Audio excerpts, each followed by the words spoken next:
ఒకప్పటి పాటలు హృదయ తరంగాలను మీటేవని ఇప్పుడు పరిస్థితి అలా లేదని దర్శకరత్న దాసరి నారాయణరావు ఆవేదన వ్యక్తం చేశారు. నాడు కళల్ని రాజులు పోషించేవారని ఇప్పటి ప్రభుత్వాలకు అలాంటి తీరిక లేదని వాపోయారు.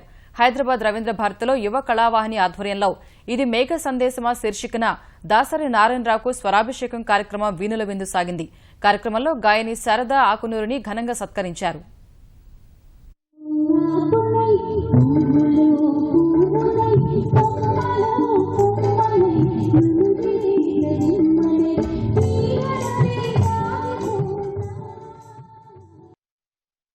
రాజేశ్వరరావు గారి కంటే సంగీత దర్శకుడు, పెండియాల గారి కంటే సంగీత దర్శకుడు, రమేష్ నాయుడు కంటే సంగీత దర్శకుడు ఎంతమంది ఎవరున్నారు చెప్పండి. చాలా మందికి తెలియదు రమేష్ నాయుడు గురించి.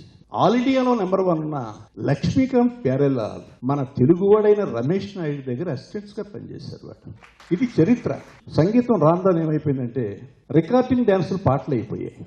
ఈ 15 సంవత్సరాల్లో ఒక గొప్ప సాంగ్ వచ్చింది తెలుగు సినిమాలో అని ఎవరైనా చెప్పండి. ఇప్పటికీ ఆ పాటలే మనం వింటున్నాం. ఇప్పటికీ అది కచేరీ చేస్తేనే మనం చూస్తున్నాం.